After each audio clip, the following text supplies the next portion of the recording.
Hello everyone. Today I want to show you a free Microsoft add-in that we developed for you. To get the installation link and instructions for this add-in, all you'll have to do is send us an email and we will email you back with the files. We will be walking you through the installation process at the end of this video. But before we do, let me explain what the add-in does. First and foremost, this add-in is intended for Amazon sellers, and the add-in will interact with your Seller Central account. It is going to go through all of your Amazon.com unshipped orders. Then for each order, you can specify what pieces of information you want the add-in to pull.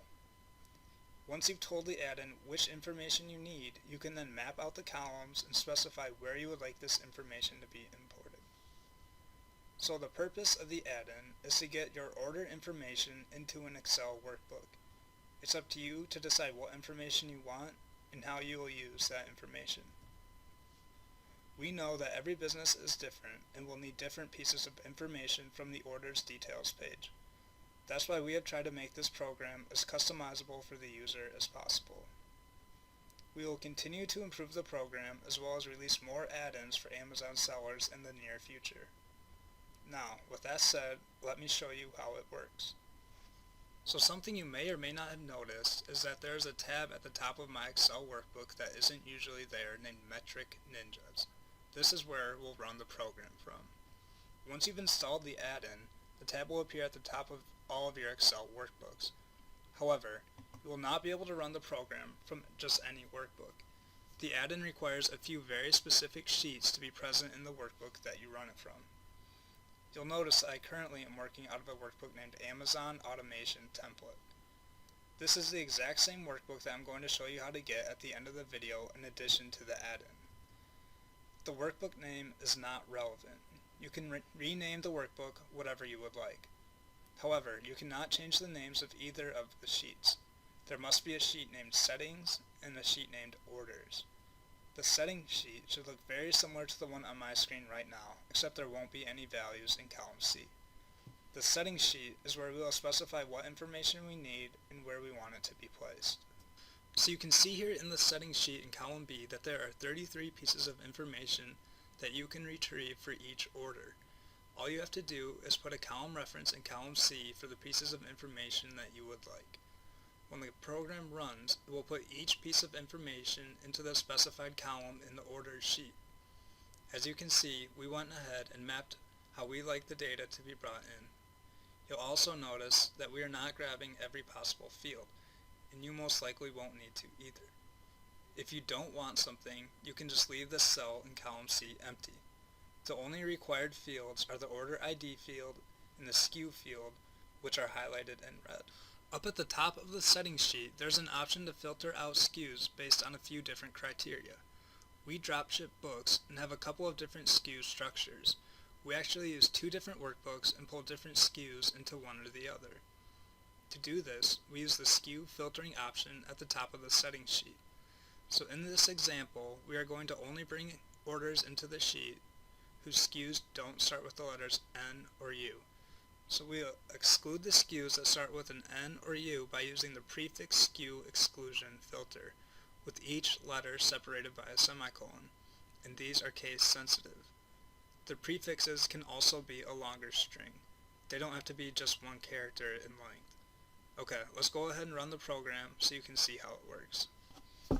To run the program, all we need to do is click the Retrieve Orders icon at the top of the page. To begin, the program will request your Amazon login information, so I will go ahead and type in my Seller Central email and password combination and then click OK.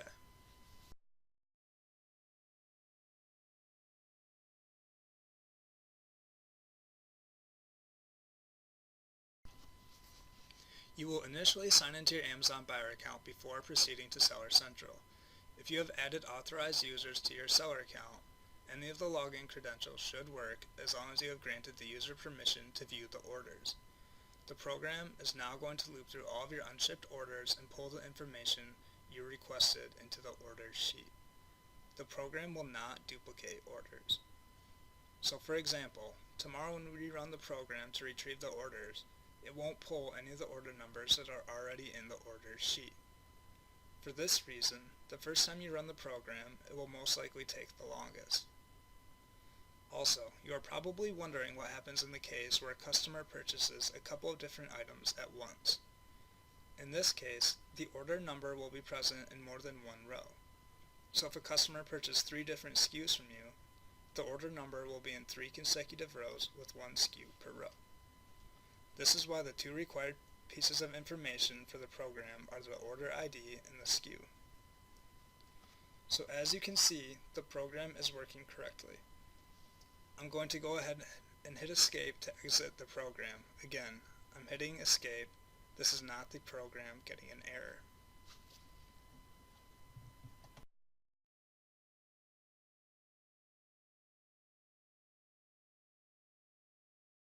Let me run the program one more time and show you another way to use the SKU filters.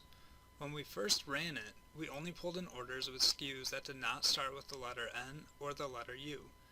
This time, let us only pull SKUs that do start with the letter N or U. We could use the include SKU prefix filter, which would only pull in SKUs that started with specific strings, but there is also another way. We can use length filters. All of our previous SKUs had a length of 10. Our SKUs that start with N or U are nowhere near 10 characters in length, so we will use the maximum length filter and set it equal to 9, and then run it again. You will need to re-enter your login information one more time.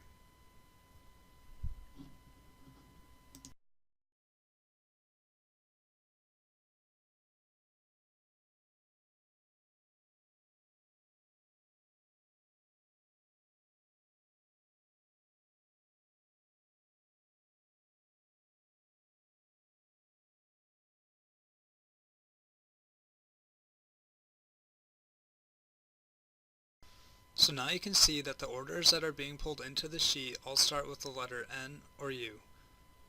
I'm going to let this run for a little while and then hit escape to exit the program.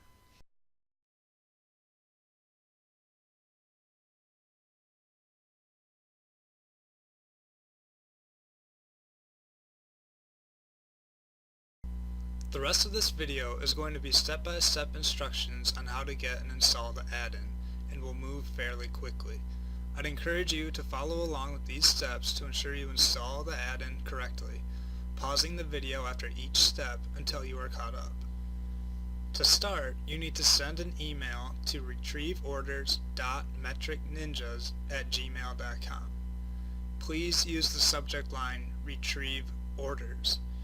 You will receive an automatic reply with a Dropbox link. When you land on the page, Dropbox will most likely prompt you to either log into your Dropbox account or create a Dropbox account. If you already have an account, you can go ahead and log in. If you do not have a Dropbox account, there should be an option to skip this step at the bottom of the web page. Once you have arrived at the Dropbox link, go ahead and download the files. Once you've downloaded the files, they should look something like this. You can most likely find these in your downloaded files. The first thing you should do is open the README text document to make sure your system meets the requirements for this program. Currently, the program only works on Microsoft Windows, and it is expected that you already have Microsoft Office installed on your computer. The program also requires a specific version of Mozilla Firefox. If you aren't sure which version you have, please take the time now to uninstall Firefox from your computer. Our next step will be to install the correct version of Firefox onto your computer. Go ahead and run the Firefox setup and follow along with the video.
The final step to the installation process is to install the add-in.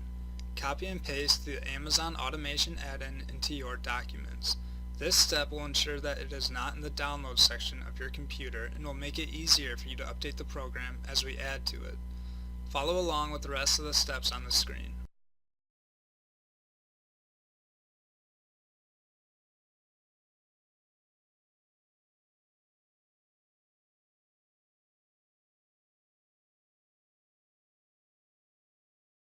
The program should now be installed correctly, and you can go ahead and open the Amazon Automation Template Workbook to begin using that add-in. Thank you for watching this video, and happy selling to all of you Amazon sellers out there.